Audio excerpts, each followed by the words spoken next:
Então, no sumário, como escolher livros, dicas gerais e conclusão.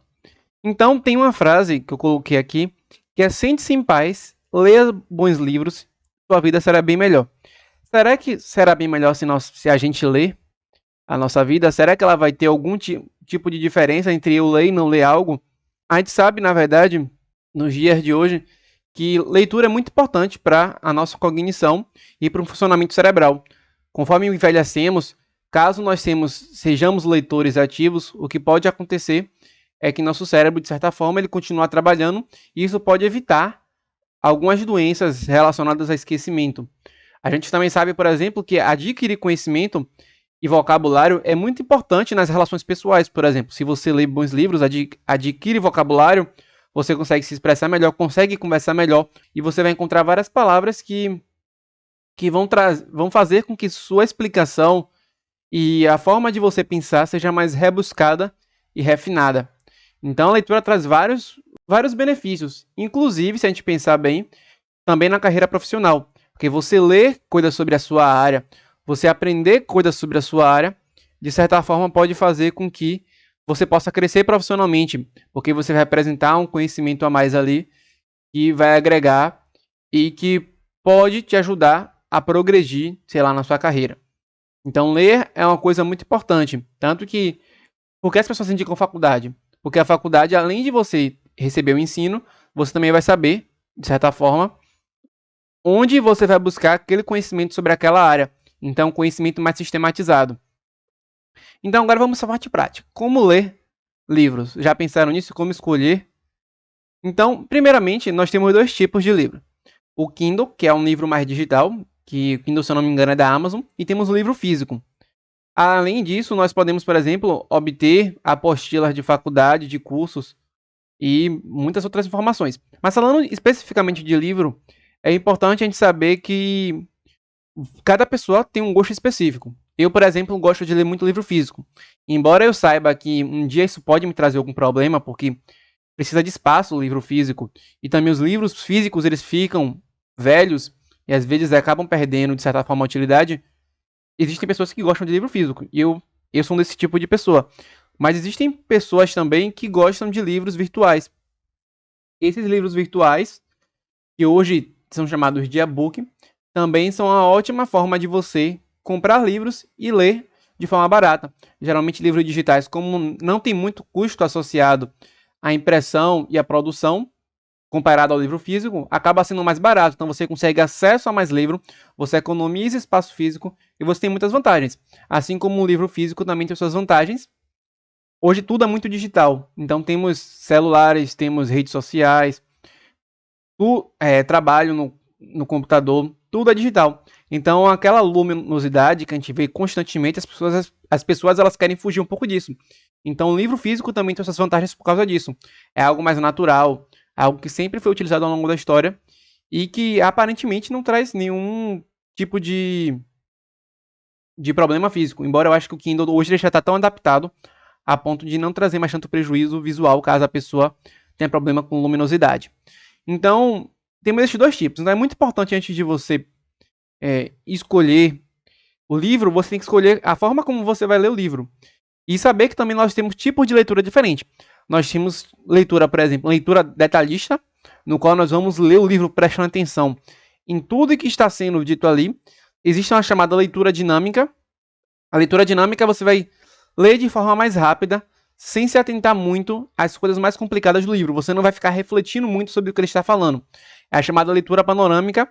Também existe uma leitura panorâmica menos rebuscada, que às vezes você só passa o olho nas frases principais, vai passando o olho ali no texto e vai captando as ideias essenciais. E ainda tem uma leitura, de certa forma, mais discreta, que seria a leitura de conhecimento do livro.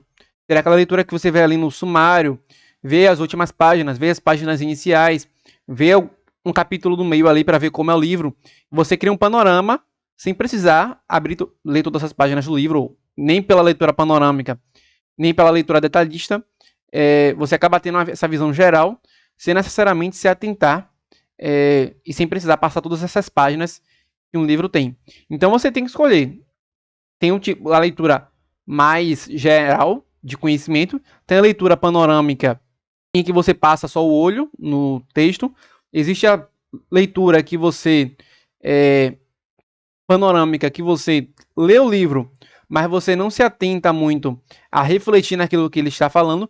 E tem a leitura detalhista. A leitura detalhista seria você se atentar e refletir sobre tudo que o texto está falando ali, quando necessário e assim for requisitado durante o processo de leitura.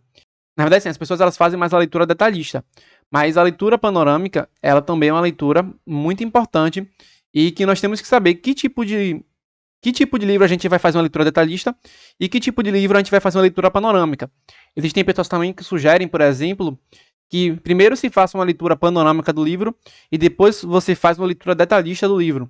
Então existem várias estratégias de combinar os tipos de leituras que nós podemos fazer e a partir disso a gente, de certa forma, aproveitar melhor aquele conteúdo ali.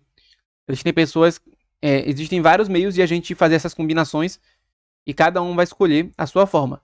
Eu, de preferência, eu leio o livro todo de maneira detalhada, principalmente quando é um tema assim que eu estou tendo um primeiro contato, marco ele bem e quando necessário para revisar o livro, eu consulto aquele livro depois de lê-lo todo e olho todas as partes marcadas que eu deixei ali e vejo os comentários também que eu fiz. E aí eu tenho uma segunda leitura do livro de maneira mais panorâmica, só que agora já com a visão geral daquilo que o livro quer passar. Então você tem que pensar nisso também quando você for ler.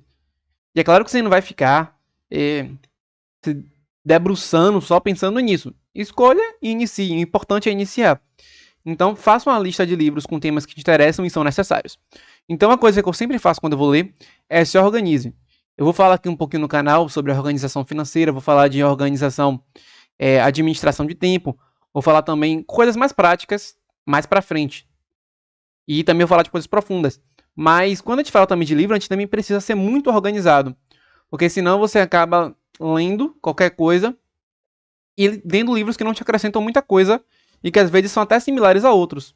Então a gente vai ver que a gente tem um monte de livro hoje disponível, milhares de livros, e a gente tem que saber, a gente não vai conseguir ler todos esses livros. Então a gente precisa, de certa forma, conseguir aproveitar ao máximo dos livros sem precisar ler todos. Então cada livro que eu ler ali traga um conhecimento muito novo e que me agregue muito mais do que uma repetição de um livro que eu já li anteriormente. Então é importante a gente pensar nisso, porque a gente pode estar lendo livros de maneira totalmente desinteressada ou até interessada, só que agregando um pouco conhecimento àquilo que eu posso ter. Então, o que geralmente eu faço, eu tenho uma lista no... Pelo menos eu me organizo mais por computador, né? Então, eu tenho uma lista no bloco de notas, no qual tem uma lista de livros por ordem de leitura. Então, o que é que eu faço? Eu pego os livros que eu estou mais interessado naquele momento, coloco na lista de cima, e depois que eu olho esses livros que estão mais interessantes, eu olho os que são mais necessários que eu leia naquele momento. Então, eu tendo a focar em livros que me interessam, mas que também são necessários, tanto profissionalmente quanto na minha vida pessoal. Então, é muito importante você fazer essa separação. É você fazer uma lista de todos os livros que você quer ler, fazer essa lista de livros e ordenar esses livros pelos que são necessários e interessantes, é algo muito importante para você conseguir se organizar nesse processo de ler livros e conseguir ter o maior aproveitamento daquilo que está sendo lido e também agregar mais conhecimento para você. Então, alguns vão dar dicas que leia livros também que vão trazer um benefício direto para você logo. Às vezes um livro mais da sua profissão, da sua área pessoal, que você veja um resultado. E de certa forma possa te incentivar a você crescer e a você querer ler mais livros, já que você está vendo o resultado ali. Então cada um vai ter uma estratégia, mas essa é a minha dica que eu dou a vocês. Sempre separem os interessantes e necessários. E dicas gerais, bem simples. Pesquise, estudo e estude o que foi citado aqui e sempre tire dúvidas. Então, o que eu vou citando no canal, o que você vai lendo, sempre procure pesquisar e estudar a respeito disso, confirmar aquilo que eu estou falando e confirmar aquilo que você está lendo no livro. Então, isso vai ser muito importante para você acrescentar vocabulário. Porque no início você pode entender muito pouco o livro porque você não sabe o significado das palavras. Mas conforme você vai adquirindo maior hábito de leitura, vai adquirindo mais vocabulário, palavras que pareciam ser difíceis passam a ser mais fáceis, você consegue entender mais, e cada vez você precisa buscar menos o dicionário para conseguir entender. Então, essa dificuldade de vocabulário é só para quem tem pouco vocabulário e quem está iniciando a leitura. Mas conforme você vai avançando, seu vocabulário vai aumentando, a frequência com que as palavras desconhecidas aparecem, elas vão diminuindo. E é claro que você não vai ficar parando no meio da página, no meio da sua leitura para ficar pesquisando. O ideal é você fazer uma marcação, uma estrelinha ou sublinhar a palavra, e quando você terminar a leitura do dia, ou em um momento específico, você vai pesquisar aquela palavra e ver situações em que aquela palavra é utilizada para que você possa consultar no texto depois e entender aquela frase que foi dita. Então é muito importante adquirir vocabulário e pesquisar coisas que você não está entendendo, que vai te ajudar a aprofundar e a ter um panorama geral sobre um tema específico. E uma coisa muito importante para quem lê, o pessoal que está iniciando geralmente fica com pena, ou, às vezes tem um cheiro do livro que é muito legal, tem estética, o livro bem organizadinho, mas é muito importante, rabisque, escreva, explique e reflita aquilo que você está lendo. Pode parecer que é feio, você pode ter vários tipos de marcação, você pode fazer desenho, você pode fazer tantas coisas com o livro que vai ficar com cara de feio. Mas o importante não é o livro ser bonito, o importante é você conseguir consultar ele depois e adquirir aquele conhecimento. Então, rabiscar vai te ajudar a, no futuro, quando você passar, por exemplo, dos 50 livros lidos, 100 livros lidos, você não vai lembrar muito bem do conteúdo do primeiro, mas quando você for ver lá o livro, você não vai precisar lê-lo todo para entender o conteúdo dele. Você vai passar o olho ali por cima daquilo que você rabiscou e vai vir à tona e vai vir à memória aquilo que você compreendeu daquele livro. O ato de rabiscar vai te ajudar a você saber aquilo que é mais importante do livro e também no momento de você consultar. Então escreva, faça desenho, rabisque, é muito importante isso. E além disso, explique para você mesmo coisas que você aprendeu ali, que é muito novo. Risque de lápis de cor, já que pode estragar menos o livro. Então, qual a conclusão desse vídeo? O mais importante de tudo é, faça essa lista e comece a ler. Não fique enrolando muito, ou se organizando demais. Comece lendo e depois você vai se organizando. Anote os livros que você está lendo. Você tem um panorama geral daquilo que você leu, para quando você no futuro precisar saber o quanto de profundidade você tem um tema, ou quais áreas você está precisando mais ler, você vai conseguir saber com base na sua lista de livros que você leu. Esse foi o vídeo de hoje.